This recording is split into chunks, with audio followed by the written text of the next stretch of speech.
Hello friends and my dear students, welcome to the channel pharmacy classes by doctor K साहब। आज के इस video lecture में हम सॉल्व करने वाले हैं फार्माकोलॉजी के कॉन्स्टिपेशन चैप्टर से एक ऐसा क्वेश्चन जो कि बहुत सिंपल है, बेसिक है बट कॉन्सेप्चुअल है। ठीक है, अगर आप किसी भी चैप्टर को स्टार्ट करने से पहले उसका पैथोफिजियोलॉजी समझते हो तो ये क्वेश्चन आपके लिए है।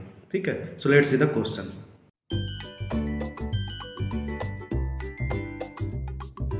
And the question is treatment of constipation is achieved by what. ठीक है, मतलब कॉन्स्टिपेशन को अगर हम ट्रीट करें तो इनमें से क्या करना पड़ेगा हमको। ठीक है, या पैथोफिजियोलॉजी क्या होना चाहिए। ऑप्शंस देख लेते हैं ताकि आपको क्लियर हो जाए। First, inhibition of adenylyl cyclase in crypt cell. Second, stimulation of sodium potassium ATPase of villus cell. Third, inhibition of sodium potassium ATPase of villus cell. And fourth is inhibition of prostaglandin synthesis of mucosa. ठीक है, तो ये चार option है। थोड़ा सा conceptual मैंने इस क्वेश्चन को बनाया है आज। ठीक है, अगर आप जी पैड का तैयारी कर रहे हैं तो आपके लिए बेस्ट है ये क्वेश्चन। इसी प्रकार का क्वेश्चन आता है mostly. Pharmacist point of view से अगर मैं बोलूँ तो थोड़ा सा कम अप्रोच रखता है ऐसा क्वेश्चन। थोड़ा सा ये क्योंकि बेसिक है, थोड़ा सा टफ हो जाता है। और डीआई के लिए भी ऐसा क्वेश्चन पूछा जाता है। देखिए, अगर आप कॉन्स्टिपेशन चैप्टर पढ़े हैं उसका फर्स्ट का 2 पेज अगर आप पढ़े होंगे, जो कि बहुत बेसिक रहता है, कॉन्सेप्चुअल रहता है, कैसे होता है, क्या करना चाहिए हमको, तो अगर वो 2 पेज आप पढ़े हैं कॉन्स्टिपेशन चैप्टर का तो आपको ये क्वेश्चन ईजिली बन जाएगा, बहुत टफ भी नहीं है। ठीक है, लेकिन अगर वो पैथोफिजियोलॉजी पे आप ध्यान नहीं देते हैं, डायरेक्ट ड्रग पे आ जाते हैं, क्लासिफिकेशन पे आ जाते हैं, तो फिर ये क्वेश्चन आप नहीं सॉल्व कर पाओगे। ठीक है, so what will be the right answer for this question? So right answer is option C, inhibition of sodium potassium ATPase of Wheeler cell। ठीक है, अब मैं आप लोग को बता देता हूँ ये Wheeler cell क्या है, सोडियम पोटेशियम एटीपेस क्या है।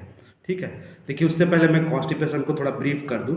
कॉन्स्टिपेशन एक ऐसा कंडीशन है जिसमें स्टूल पास नहीं होता। ठीक है, जो नॉर्मल स्टूल पास होना चाहिए हमारे डेली लाइफ में वो नहीं पास होता। उसका बहुत सारा कारण है, जैसे कि लो वाटर इनटेक, ठीक है, इलेक्ट्रोलाइट की कमी हो जाना, या फिर हम अपने डाइट पे जो है फाइबर्स की कमी कर देते हैं। ठीक है, या फिर इंटेस्टाइनल जो मोटिलिटी है वो भी कम हो जाता है, कभी कभी पेरिस्टालिसिस मूवमेंट जो हम बोलते हैं वो कम हो जाता है। तो बहुत सारे कारण हैं जिसके वजह से कॉन्स्टिपेशन होता है। तो हमारा थेरेपी कैसा होना चाहिए कि बहुत ज़्यादा एब्जॉर्प्शन ना हो, इंटेस्टाइन से जो वाटर का एब्जॉर्प्शन हो बहुत ज़्यादा ना हो वहाँ से, और इलेक्ट्रोलाइट का भी एब्जॉर्प्शन बहुत ज़्यादा ना हो वहाँ से। ठीक है, इसके साथ साथ हम डाइटरी फाइबर यूज़ करेंगे अपने डाइट पे, और इंटेस्टाइनल मोटिलिटी को बढ़ाने का भी काम करेंगे। ये सब होना चाहिए हमारा ड्रग थेरेपी। तो विलस सेल पे आते हैं। विलस सेल एक प्रकार का बहुत ही फंडामेंटल सेल है इंटेस्टाइन का, जिसका काम है सोडियम पोटेशियम एक्सचेंज पंप को चलाना। एक पंप रहता है उस पर जो कि काम क्या करता है, एक सोडियम अंदर लाता है और उसके बजाय एक पोटेशियम को बाहर रखता है, ल्यूमेन पे छोड़ता है। ठीक है, तो आपको पता होगा कि सोडियम जहाँ जहाँ जाता है एक मॉलिक्यूल वाटर लेके जाता है अपने साथ। तो सोडियम को हम एब्जॉर्ब नहीं करें तो हमारे लिए बेटर है कॉन्स्टिपेशन में, क्योंकि हमको वाटर कंटेंट बढ़ाना है ल्यूमेन पे, ताकि स्टूल का जो कंसिस्टेंसी है वो थोड़ा सा सॉफ्ट हो जाए। ठीक है, वो इजिली पास हो जाए।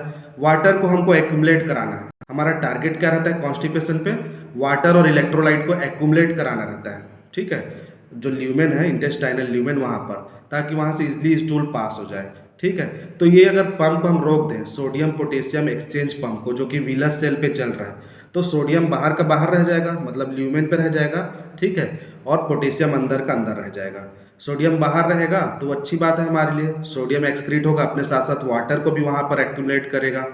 तो ये होता है through the help of enzyme. ये जो पंप है उसको चलाता है एक एंजाइम जिसको हम बोलते हैं सोडियम पोटेशियम एटीपेस एंजाइम। ठीक है, तो ये एंजाइम को अगर हम ब्लॉक कर दें तो हमारे लिए अच्छी बात है, ये पंप वहीं का वहीं रुक जाएगा। ठीक है, तो इसको हम ब्लॉक करते हैं विलस सेल का, तो वो फिर ये मैकेनिज्म शो करता है, हमको कॉन्स्टिपेशन के लिए रिलीफ देता है। अब इसका जस्ट ऑपोजिट डायरिया के केस में, डायरिया भी साथ में आप लोग को बता देता हूँ। डायरिया के केस में इसी एंजाइम को हमको बढ़ाना पड़ता है। ठीक है, बहुत ज़्यादा सोडियम लॉस, वाटर लॉस होने लगता है डायरिया के केस में, तो इस एंजाइम को हम पोटेंशिएट करते हैं ताकि सोडियम को अंदर लाए। ठीक है, तो इन्हेंस करते हैं इस एंजाइम को, ब्लॉक नहीं करेंगे डायरिया के केस में, बट कॉन्स्टिपेशन में इस एंजाइम को हम ब्लॉक करते हैं। ठीक, और अब फर्स्ट ऑप्शन को देख लेते हैं हम, क्रिप्ट सेल। तो क्रिप्ट सेल भी एक प्रकार का बहुत ही बेसिक और फंडामेंटल सेल है जो कि इंटेस्टाइनल में पाया जाता है, इंटेस्टाइन पे, और ये एक स्टेम सेल के जैसे काम करता है, एपिथेलियल प्रोवाइड करते रहता है जब जब बॉडी को रिक्वायरमेंट रहता है, तो ये एक स्टेम सेल के जैसे प्रोवाइड करता है इंटेस्टाइन पे। ठीक है। तो इसका भी काम क्या है, जब इसमें एडिनाइल साइक्लेस साइक्लिक एएमपी, ठीक है, जिसको हम बोलते हैं साइक्लिक एएमपी, एडिनोसिन मोनोफॉस्फेट, एक प्रकार का सेकेंडरी मैसेंजर है। इसका कंसंट्रेशन जब इस क्रिप्ट सेल पे बढ़ जाता है तो ये क्लोराइड को बाहर निकालने लगता है। ठीक है, अपने आप से ये क्लोराइड को बाहर निकालने लगेगा अपने आप से, और वो ल्यूमेन पे एक्यूमुलेट करने लगेगा क्लोराइड को। पहले इसके अंदर क्लोराइड है, क्लोराइड आया, जैसे इसमें साइक्लिक एएमपी का कंसंट्रेशन बढ़ जाता है, ठीक है, जो एक प्रकार का सेकेंडरी मैसेंजर है, तो ये क्लोराइड को बाहर निकालने लगता है अपने आप से। तो क्लोराइड हमको बाहर रहेगा तो अच्छी बात है, ठीक है। कॉन्स्टिपेशन के केस में इलेक्ट्रोलाइट और वाटर को हमको बहुत ज़्यादा एब्जॉर्ब नहीं करना है, ये आपको याद रखना है। कॉन्स्टिपेशन में हमको इलेक्ट्रोलाइट और वाटर का एब्जॉर्प्शन को घटाना है और सिक्रीशन को बढ़ाना है। वहाँ पर जो फ्लूइड मिल रहा है हमको क्रिप्ट सेल से, क्रिप्ट सेल क्या करता है, सिक्रीशन कराता है, ठीक है, क्लोराइड का, इलेक्ट्रोलाइट का, बाइकार्बोनेट आयन, ये सब का सिक्रीशन कराता है। सिक्रीशन मतलब प्रोडक्शन करता है ल्यूमेन पे, ठीक है।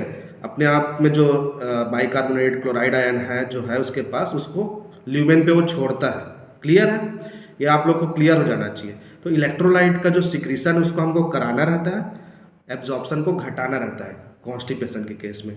तो क्रिप्ट सेल क्या है, सिक्रीशन कराता है ये सब चीज़ों का, इलेक्ट्रोलाइट का, तो उसको हमको बढ़ाना है, उसको पोटेंशिएट करना है। तो जैसे मैंने फर्स्ट ऑप्शन पे दिया है inhibition of adenylyl cyclase of crypt cell, तो ऑप्शन गलत हो गया, ठीक है, वो ऑप्शन नहीं होगा, हमको उसको पोटेंशिएट करना है। उसी प्रकार सेकंड ऑप्शन भी क्लियर हो गया होगा, क्योंकि थर्ड आंसर जो है हमारा उसका जस्ट ऑपोजिट रखा है मैंने सेकंड ऑप्शन पे।